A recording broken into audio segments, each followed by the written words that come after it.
पशु बलि को शुरू कर दिया या बंद? यज्ञ और कर्मकांड शुरू कर दिया या बंद? बहुत अच्छे। प्रशासनिक ढांचा में सर्वोपरि कौन होता था? सबसे छोटा। लेकिन गो को ग्रामीण देगा तो किसको? प्रांत के नियंत्रण को क्या कहते थे? देश के नियंत्रण को। क्लियर है यहाँ तक? आर्थिक व्यवस्था जो मौर्य काल का अर्थव्यवस्था थी किस पे निर्भर थी? और सरकारी भूमि को क्या कहते थे? वास्तुकला जो ढांचा था उसमें मकान किसका बना होता था? पत्थर के कारीगर अच्छे थे या बुरे? अच्छे थे, कुशल कारीगर थे, जिसका उदाहरण है सांची का स्तूप। सांची का स्तूप कहाँ है? मध्य प्रदेश में। जो सबसे बड़ा स्तूप है कि सबसे छोटा? सबसे बड़ा। अशोक का अशोक स्तंभ कहाँ है? सारनाथ में। उसमें कितने शेर हैं? 4 शेर है, जो किसका सूचक है? और यही अशोक स्तंभ भारत का राष्ट्रीय चिन्ह है। यहाँ तक बात क्लियर है? सारी घटनाएं होने के बाद 232 ईसा पूर्व में अशोक की क्या हो जाती है? मृत्यु। अशोक की शॉट लेना है किसी को तो ले सकते हैं। हाँ ठीक है, ठीक है, चले आगे। हाँ ठीक।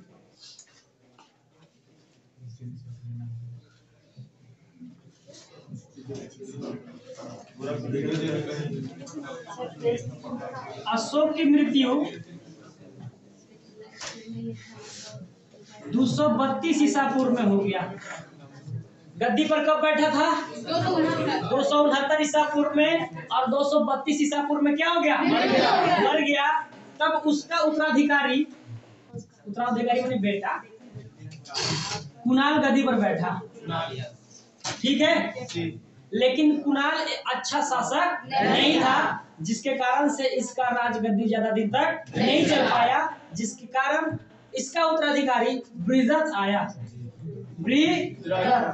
बृहद्रथ मगध की गद्दी पर बैठा और 185 ईसा पूर्व में एक ऐसी घटना घटी जिसके कारण मौर्य वंश का पतन हो गया, समाप्त हो गया। इसका एक सेनापति था पुष्यमित्र शुंग। इसका सेनापति था पुष्यमित्र शुंग। पुष्यमित्र शुंग। बृहद्रथ 185 ईसा पूर्व में बृहद्रथ के साथ एक ऐसी घटना घटी जो मौर्य काल को पतन की ओर ले गया फाइनली। ठीक है, क्या हुआ कि बृहद्रथ मगध की गद्दी पर बैठा था और पुष्यमित्र शुंग इसका सेनापति था, और यह एक कमजोर शासक था, जिसके कारण से अयोग तो था ही, कमजोर भी था, जिसके कारण से पुष्यमित्र शुंग ने बृहद्रथ की हत्या 185 ईसा पूर्व में कर दिया और नए वंश यानी शुंग वंश की स्थापना किया। क्लियर है? अभी तक आप मौर्य वंश पढ़ रहे थे। मौर्य वंश में चंद्रगुप्त मौर्य के बारे में पढ़े, बिंदुसार के बारे में पढ़े, अशोक के बारे में पढ़े। अशोक की मृत्यु हो गई 232 ईसा पूर्व में। तब वो गद्दी पर कौन बैठा? कुणाल भी कमजोर शासक था। उसके बाद गद्दी पर कौन बैठा? बृहद्रथ की सेनापति थे जो कि एक ब्राह्मण थे। उन्होंने 185 ईसा पूर्व में बृहद्रथ की क्या कर दिया? हत्या कर दिया और मगध की गद्दी पर एक नए वंश की स्थापना किया जिसका नाम है शुंग वंश। आगे हम लोग देखेंगे शुंग। ठीक है ना? आज हम लोग हसीनम सुख सवा समाप्त करेंगे।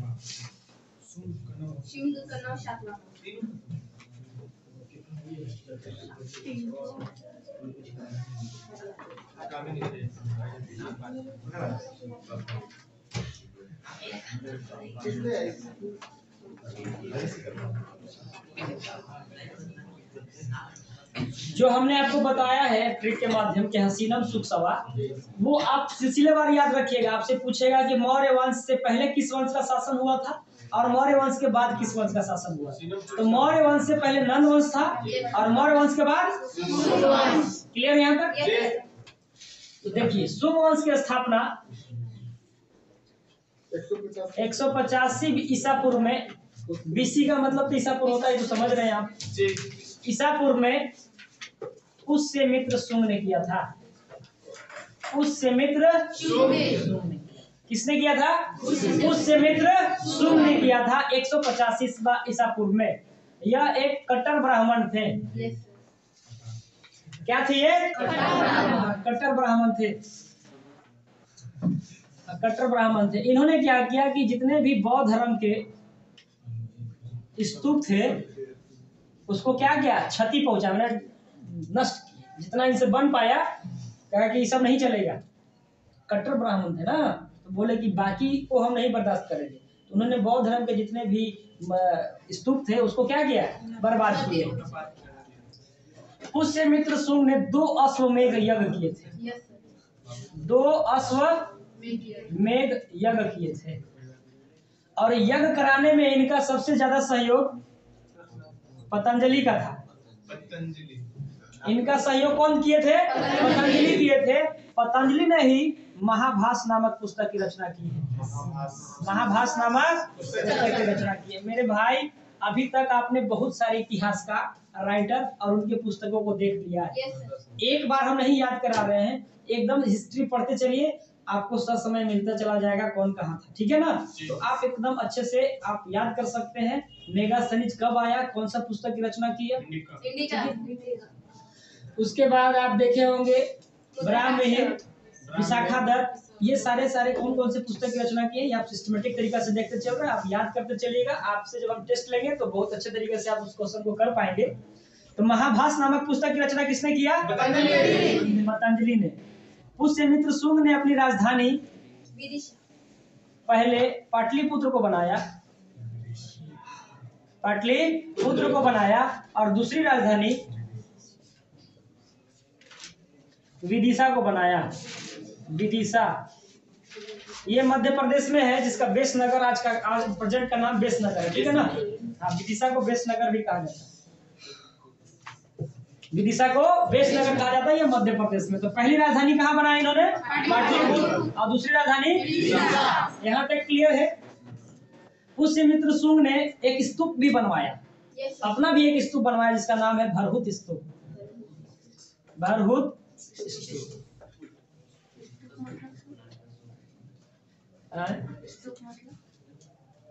अरे जी ना समझे अभी तक? कहाँ थे? 2-3 दिन से नहीं दिख रहे थे यार। तबियत ठीक नहीं है?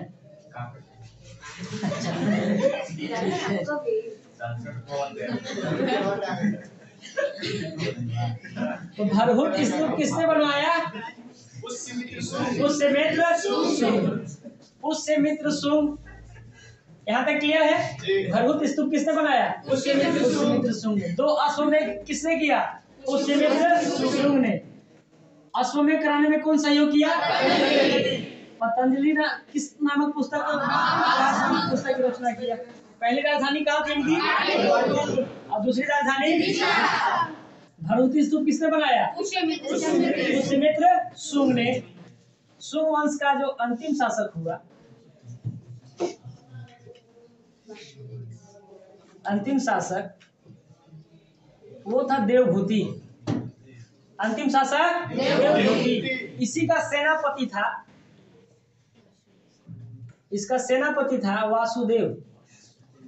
ठीक है? वासुदेव ने 73 ईसा पूर्व में क्या कर दिया? क्या किया होगा बताइए? मार दिया होगा। मार काट तो चल ही रहा था, फिल्म चल ही रहा है। तो वासुदेव ने 73 ईसा पूर्व में शुंग वंश के अंतिम शासक देवभूति की क्या कर देता है? हत्या कर देता है और मगध पर एक नए वंश की स्थापना करता है जिसका नाम है कण्व। ठीक है ना जी? अभी तक तो रिलेट कर पा रहे हैं कौन कैसे कैसे आया है ना?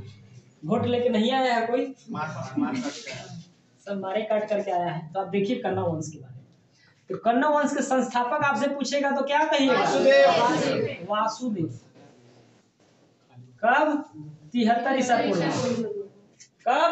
73 ईसा पूर्व में वासुदेव ने मगध की गद्दी पर कौन सा वंश की स्थापना किया? कण्व वंश की स्थापना किया। इसने राजधानी विदिशा को ही रहने दिया था। कहाँ रख दिया? था ना यहाँ पे विदिशा राजधानी, तो इसने भी कहा कि विदिशा ही रहने देते हैं। इसने राजधानी विदिशा रख दिया।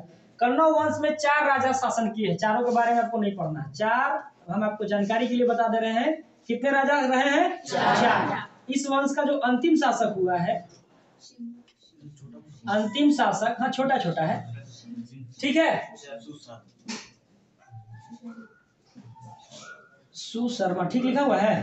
इस वंश का अंतिम शासक सुशर्मा था। सुशर्मा का भी एक सेनापति था, सिमुक, ठीक है।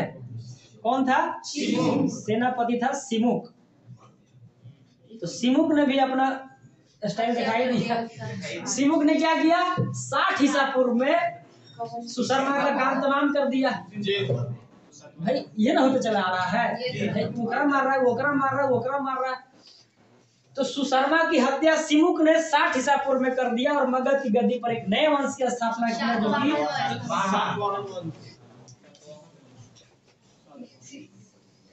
क्लियर है यहाँ तक?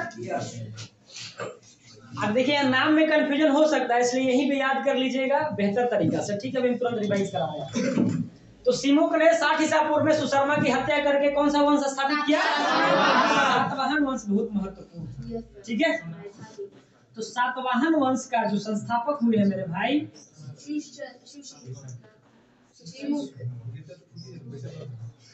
कौन हुआ? सिमुक। कब स्थापित किया?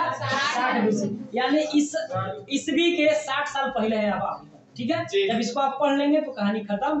पहलव, हिंद यूनानी, पहलव, शक और कुषाण पढ़ना है। इसके बाद हम लोग सीधे ईस्वी में आ जाएंगे और ईस्वी में कुछ महत्वपूर्ण शासक हुए हैं, कुछ महत्वपूर्ण वंश हुए हैं, जिसको हम लोग बहुत जल्द समाप्त करेंगे और फिर मध्यकालीन भारत। क्लियर है यहाँ तक? और प्राचीन इतिहास में कुछ कुछ छूटा होगा, उसको हम लोग ऐसा जो वंश चल रहा है तो एगो खत्म होता होगा तभी दूसरा आता होगा, ये क्या बात सब चल रहा है? अभी तक आप देखेंगे ये चल रहा है, उन्हें से हुआ आ गया, ऐसा हुआ है? अभी तक नहीं हुआ, ये खत्म भी रहा। हाँ ठीक है ना। हाँ एक काम, अभी अभी तो ये मगध पढ़ रहे हैं ना, तो ये मगध की कहानी है। आप इसको दक्षिण भारत के साथ नहीं जोड़ सकते।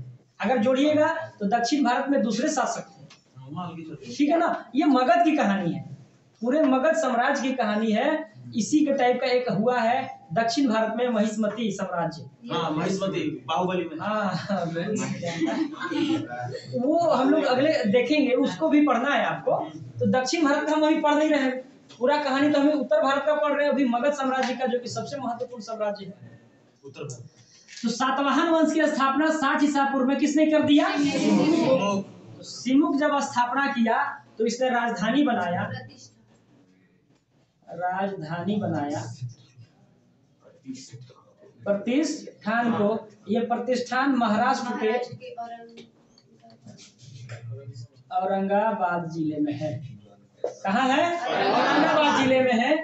सातवाहन वंश को आंध्र सातवाहन वंश भी कहा जाता है, आंध्र सातवाहन वंश भी कहा जाता है, क्योंकि शक, शक मतलब शक करने वाला शक नहीं, शक के बारे में जिसे हम बताया ना कि पहलव पढ़ना, शक पढ़ना, कुषाण पढ़ना, उसी में एक शक है। तो शक मैंने डाउट मत समझिएगा। तो शकों ने इनको परेशान किया, इसलिए ये महाराष्ट्र का एरिया छोड़ के आंध्र प्रदेश की तरफ चले गए। इसीलिए इन्हें आंध्र वंश भी कहा जाता है या आंध्र सातवाहन वंश भी कहा जाता है। ये मगध पे जब शासन कर रहे थे तो ये दक्षिण भारत, ये भारत का नक्शा है ना, ये मगध फैल रहा था धीरे धीरे ना। हमने बताया ना अशोक ने क्या किया था, अपने प्रांतों की संख्या 5 कर ली थी, पहले 4 थी, उसने फिर क्या कर लिया? 5 कर लिया। 5 करने के बाद ये धीरे धीरे इनका क्षेत्र फैल चुका था। तो फैल चुका था तो इन्होंने अपनी राजधानी कहाँ बनाया? यहाँ सिमुक ने यहाँ बनाया। राजधानी कहाँ बनाया? अब हम यहाँ पढ़ा रहे हैं, हम डॉक्टर से आगे पढ़ा रहे हैं, तो हम अपना राजधानी लंदन नहीं बना सकते हैं। राजधानी की बात कर रहे हैं, नहीं समझे बात को? उन्होंने राजधानी कहाँ बनाया? महाराष्ट्र का औरंगाबाद जिला में राजधानी वहां बनाया था, ठीक है। लेकिन राजधानी को वहां से हटाना पड़ गया क्योंकि शकों ने इनको परेशान कर दिया था, इसीलिए इनको आंध्र सातवाहन कहते हैं। तो आंध्र प्रदेश कौन दूर है यहाँ से, बगले में है, अरे साउथ इंडिया का ना वो भी एरिया है। तो उनको परेशान किया, इसलिए क्या किया, वो वहां पे चलेगा, इसलिए उनको आंध्र सातवाहन कहा जाता है। आ रही बात समझ में?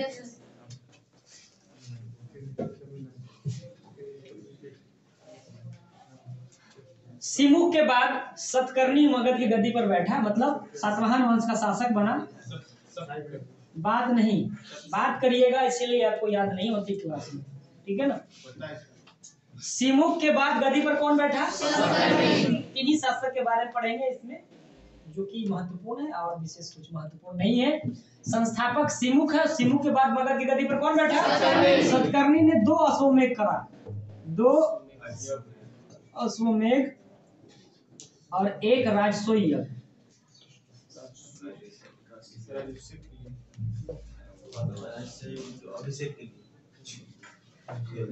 दोनों समझ गए होंगे ना। यज्ञ के बारे में तो पहले भी आपको बता दिए हैं।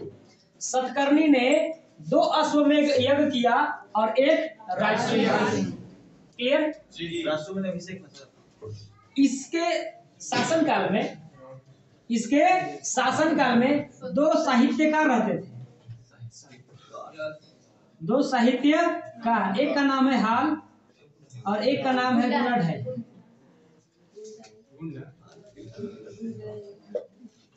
गुणड है ना, गुणड है, ठीक है। 2 महत्वपूर्ण साहित्यकार रहते थे जो बहुत ही फेमस थे। एक था हाल और दूसरा गुणड है। हाल ने लिखा गाथा सप्तशती। गाथा सप्तशती किसने लिखा है? हाल ने। गाथा सप्तशती किसने लिखा है? हाल ने। और गुणड ने लिखा है बृहद कथा। बृहद कथा। तो आपसे पूछेगा कि 2 साहित्यकार हाल तथा गुणड है किसके शासनकाल में रहते थे? सातवाहन। सीधा सवाल पूछेगा आपसे, सातवाहन वंश, ठीक है। इंडिविजुअली किसके राजा, किस राजा के शासनकाल में? सतकर्णी के। और हाल ने कौन सा पुस्तक लिखा? गाथा सप्तशती। और गुणड ने क्लियर यहाँ तक? सातवाहन वंश इसलिए महत्वपूर्ण हो जाता है कि पूरे भारत के इतिहास में सबसे पहला यह शासक था जिसने शीशे का सिक्का चलाया था। शीशा का सिक्का। और बहुत बार सवाल पूछा गया है कि शीशे का सिक्का सर्वप्रथम किसने चलाया? क्लियर है यहाँ तक? अरे फूटेगा कि उतना काहे चिंता करते हैं?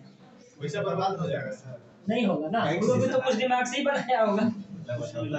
शीशे का सिक्का सबसे पहले कौन बनाया? सातवाहन ने। सातवाहन वंश ने एक और बहुत महत्वपूर्ण काम किया। इन्होंने ब्राह्मणों को पहली बार भूमि दान में दिया। ब्राह्मण को भूमि दान करने वाला प्रथम शासक, प्रथम वंश कौन है? पहली बार ऐसा हुआ था। जब मध्यकालीन भारत में आइएगा तो बहुत ऐसे राजा हुए हैं जो वापस ले लिए फिर दे दिए, ठीक है ना। आएगा समय तो उसके बारे में पढ़ेंगे हम लोग। तो शीशे का सिक्का सबसे पहले किसने चलाया? सातवाहन वंश ने। और ब्राह्मणों को भूमि दान में देने का भी काम किसने किया है? सातवाहन वंश ने। सातवाहन वंश का जो समाज था वो था मातृसत्तात्मक। मातृसत्तात्मक यानी उनके नाम के पहले माताओं का नाम मिला है, परंतु वहां का राजा पुरुष होते थे। राजा कौन होते थे? पुरुष।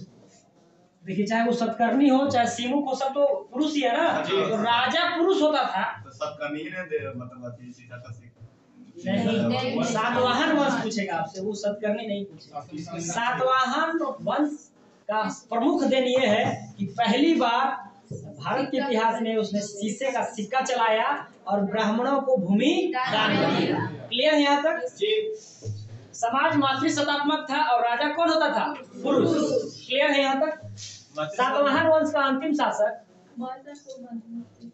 शासक, मातृसत्तात्मक का मतलब होता है कि आपके नाम के ठीक पहले माता का नाम है, ठीक है।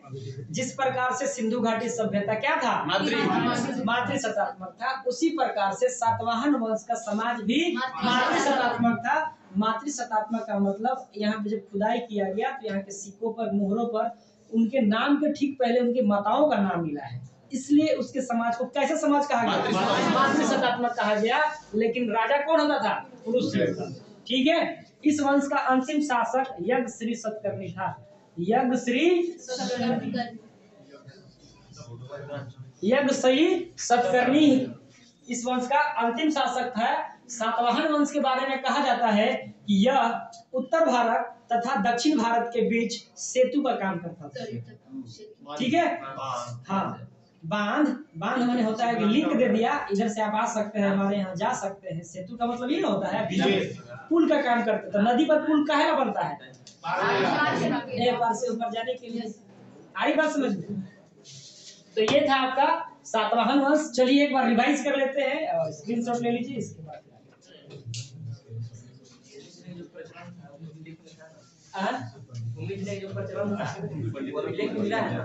भूमि देने का, हाँ, उनके मुहरों पे ऐसा इंडिकेट किया गया है। हाँ, आइए देखते हैं। शुंग वंश की स्थापना 185। स्थापना किसने किया था? पुष्यमित्र क्या थे? इन्होंने बौद्ध धर्म के स्तूप को क्या किया? इन्होंने कितने यज्ञ किया? कौन मदद किया? पतंजलि ने कौन सा पुस्तक लिखा? इन्होंने राजधानी कहाँ बनाया पहले? दूसरी राजधानी? इन्होंने कौन सा स्तूप का निर्माण? भरहुत स्तूप का निर्माण किया। शुंग वंश का अंतिम शासक कौन था? देवभूति। और शुंग वंश में एक और चीज महत्वपूर्ण है कि पुष्यमित्र शुंग ने मीनांडर को हराया था।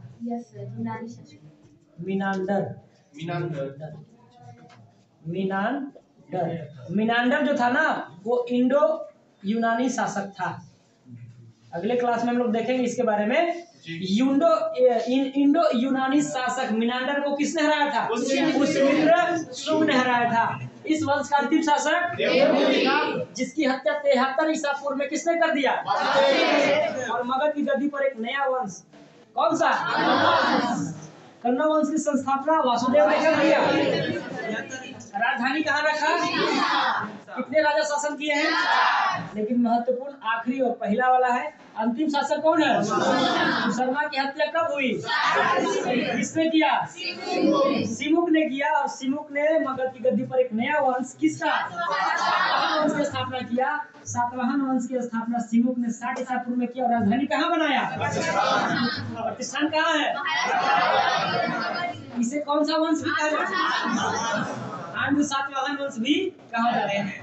इस वंश का अगला शासक सतकर्णी हुआ। सतकर्णी ने कैसे यज्ञ में किया? और राजसूय यज्ञ।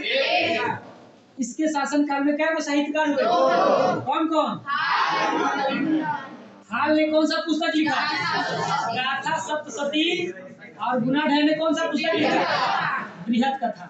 इस वंश का अंतिम शासक श्री यज्ञ श्री सतकर्णी। क्लियर यहाँ तक? तो ये था हसीनम सुख सवाया, यानी मगध पर 7 वंशों ने शासन किया, जिसका क्रम आप देख चुके हैं। हर्यक वंश, ठीक है ना, शिशुनाग वंश, नंद वंश, मौर्य वंश, शुंग वंश, कन्नौ वंश और सातवाहन वंश। क्लियर है? इन वंशों के बारे में उम्मीद करते हैं कि आप बहुत बेहतर तरीका से आपका कॉन्सेप्ट क्लियर हुआ होगा। और मेरा उम्मीद यही है कि आप बहुत अच्छे तरीके से इसको याद करें, ताकि एग्जाम में कोई भी क्वेश्चन इससे जब आए तो छूटे नहीं। जी। क्लियर है यहाँ तक? चलिए आगे चलते हैं, ठीक है।